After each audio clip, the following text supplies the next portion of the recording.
చంద్రబాబు నాయుడు గారి అధ్యక్షతన రాష్ట్ర మంత్రిమండలి సమావేశం జరిగింది. ఆ సమావేశంలో తీసుకున్న కొన్ని నిర్ణయాలు ముఖ్యమైనవి.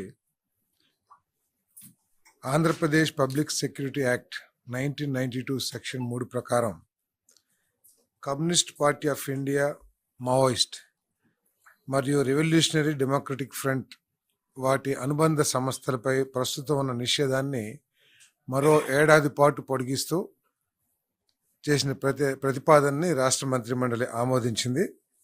దీనికి కారణం ఏంటంటే వామపక్ష భావజాలాన్ని ప్రచారం చేస్తూ ఘర్షణ వాతావరణాన్ని తెరదీయటం, రాష్ట్ర ప్రభుత్వ కార్యక్రమాలకి వ్యతిరేక ప్రచారం చేయటం, అదేవిధంగా ప్రభుత్వ ప్రైవేట్ ఆస్తులకి నష్టం కలిగించటం, కొన్ని శాంతి భద్రతలకి విఘాతం కలిగించే పరిస్థితులు ఉండటం మూలంగా వీటి మీద ఇప్పటికీ ఉన్న నిషేధాన్ని మరొక సంవత్సరం పొడిగించడం జరిగిందని చెప్పేసి పొడిగిస్తూ నిర్ణయం తీసుకోవడం జరిగిందని చెప్పేసి మనం చేస్తున్నాం.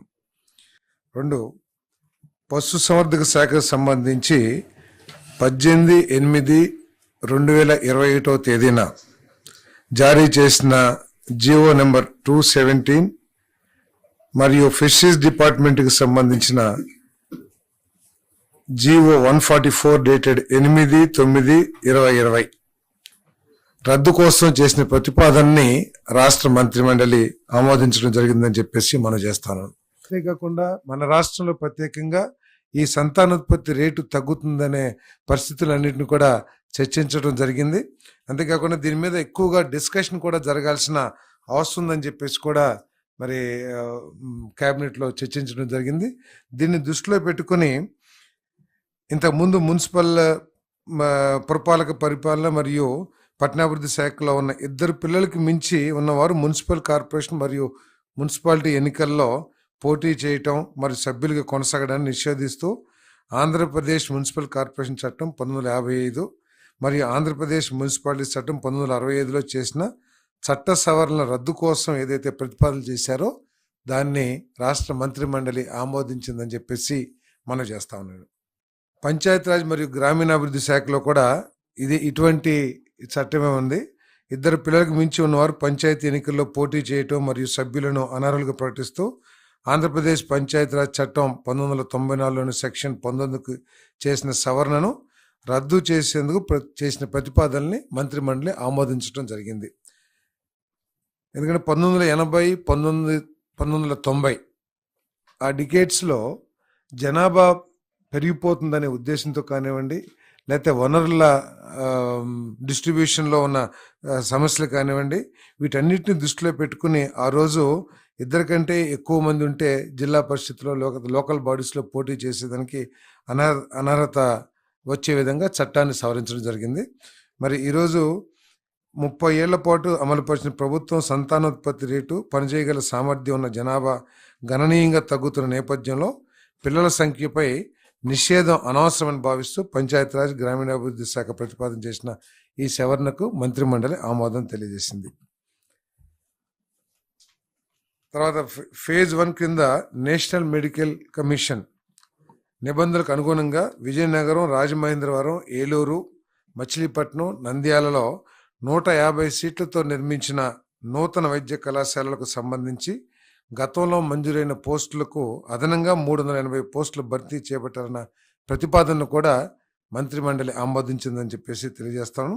ఫేజ్ 2 కింద పాడేరు, మార్కాపూర్, పులివెందుల, ఆదోని మరియు మదనపల్లిలో నిర్మించిన నూతన వైద్య కళాశాలలో 24-25 విద్యా సంవత్సరంకు సంబంధించి 100 సీట్లతో మొదటి సంవత్సరం MBBS కోర్సును ప్రారంభించడానికి అనుమతి కోరుతూ చేసిన ప్రతిపాదన కూడా క్యాబినెట్ ఆమోదించిందని చెప్పేసి మనం చేస్తాం. నేషనల్ మెడికల్ కమిషన్ నూతన నిబంధనల అవసరాలకు అనుగుణంగా నిర్ణయం తీసుకోవడం జరిగింది. ఈ సందర్భంగా గుజరాత్లో ఉన్న PPP మోడల్ను అధ్యయనం చేయాల్సిందిగా కూడా ముఖ్యమంత్రి గారు సంబంధిత శాఖ అధికారులని, మంత్రి గారిని కూడా ఆదేశించడం జరిగిందని చెప్పేసి మనం చేస్తాను. జీవో నెంబర్ 40 రద్దు కోసం జలవనరుల శాఖ చేసిన ప్రతిపాదన మంత్రిమండలి ఆమోదం తెలిపింది. 11/5/23 నాడు జారీ చేసిన జీవో నెంబర్ 40 ప్రకారం నంద్యాల జిల్లా సున్నిపెంట గ్రామ పంచాయతీకి కేటాయించిన 280.74 ఎకరాల భూమిని రద్దు చేస్తూ ఆ భూమిని తిరిగి నీటిపారుదల శాఖకు బదలాయించే ప్రతిపాదనను రాష్ట్ర మంత్రిమండలి ఆమోదం చేసింది. చంద్రబాబు నాయుడు గారి అధ్యక్షతన రాష్ట్ర మంత్రిమండలి సమావేశం జరిగింది. ఆ సమావేశంలో తీసుకున్న కొన్ని నిర్ణయాలు ముఖ్యమైనవి. Andhra Pradesh public security act 1992 section 3 ప్రకారం communist party of India, Maoist మరియు రెవల్యూషనరీ డెమోక్రటిక్ ఫ్రంట్ వాటి అనుబంధ సంస్థలపై ప్రస్తుతం ఉన్న నిషేధాన్ని మరో ఏడాది పాటు పొడిగిస్తూ చేసిన ప్రతిపాదనని రాష్ట్ర మంత్రిమండలి ఆమోదించింది. దీనికి కారణం ఏంటంటే వామపక్ష భావజాలాన్ని ప్రచారం చేస్తూ ఘర్షణ వాతావరణాన్ని తెరదీయటం, రాష్ట్ర ప్రభుత్వ కార్యక్రమాలకి వ్యతిరేక ప్రచారం చేయటం, అదేవిధంగా ప్రభుత్వ ప్రైవేట్ ఆస్తులకి నష్టం కలిగించటం, కొన్ని శాంతి భద్రతలకి విఘాతం కలిగించే పరిస్థితులు ఉండటం మూలంగా వీటి మీద ఇప్పటికీ ఉన్న నిషేధాన్ని మరొక సంవత్సరం పొడిగించడం జరిగిందని చెప్పేసి పొడిగిస్తూ నిర్ణయం తీసుకోవడం జరిగిందని చెప్పేసి మనం చేస్తున్నాం. 2, పశుసంవర్ధక శాఖకు సంబంధించి 18/8/2021 తేదీన జారీ చేసిన జియో నెంబర్ 217 మరియు ఫిషరీస్ డిపార్ట్మెంట్కి సంబంధించిన జియో 144 డేటెడ్ 8/9/2020 రద్దు కోసం చేసిన ప్రతిపాదనని రాష్ట్ర మంత్రిమండలి ఆమోదించడం జరిగిందని చెప్పేసి మనం చేస్తాను. అంతేకాకుండా మన రాష్ట్రంలో ప్రత్యేకంగా ఈ సంతానోత్పత్తి రేటు తగ్గుతుందనే పరిస్థితులన్నింటినీ కూడా చర్చించడం జరిగింది. అంతేకాకుండా దీని మీద ఎక్కువగా డిస్కషన్ కూడా జరగాల్సిన అవసరం ఉందని చెప్పేసి కూడా మరి క్యాబినెట్లో చర్చించడం జరిగింది. దీన్ని దృష్టిలో పెట్టుకుని ఇంతకుముందు మున్సిపల్ పురపాలక పరిపాలన మరియు పట్టణాభివృద్ధి శాఖలో ఉన్న 2 పిల్లలకి మించి ఉన్నవారు మున్సిపల్ కార్పొరేషన్ మరియు మున్సిపాలిటీ ఎన్నికల్లో పోటీ చేయటం మరియు సభ్యులుగా కొనసాగడాన్ని నిషేధిస్తూ ఆంధ్రప్రదేశ్ మున్సిపల్ కార్పొరేషన్ చట్టం 1955 మరియు ఆంధ్రప్రదేశ్ మున్సిపాలిటీ చట్టం 1965లో చేసిన చట్ట సవరణల రద్దు కోసం ఏదైతే ప్రతిపాదనలు చేశారో దాన్ని రాష్ట్ర మంత్రిమండలి ఆమోదించిందని చెప్పేసి మనం చేస్తా ఉన్నాడు. పంచాయతీరాజ్ మరియు గ్రామీణాభివృద్ధి శాఖలో కూడా ఇటువంటి చట్టమే ఉంది. 2 పిల్లలకు మించి ఉన్నవారు పంచాయతీ ఎన్నికల్లో పోటీ చేయటం మరియు సభ్యులను అనర్హులుగా ప్రకటిస్తూ ఆంధ్రప్రదేశ్ పంచాయతీరాజ్ చట్టం 1994లోని సెక్షన్ 19కు చేసిన సవరణను రద్దు చేసేందుకు చేసిన ప్రతిపాదనని మంత్రిమండలి ఆమోదించడం జరిగింది.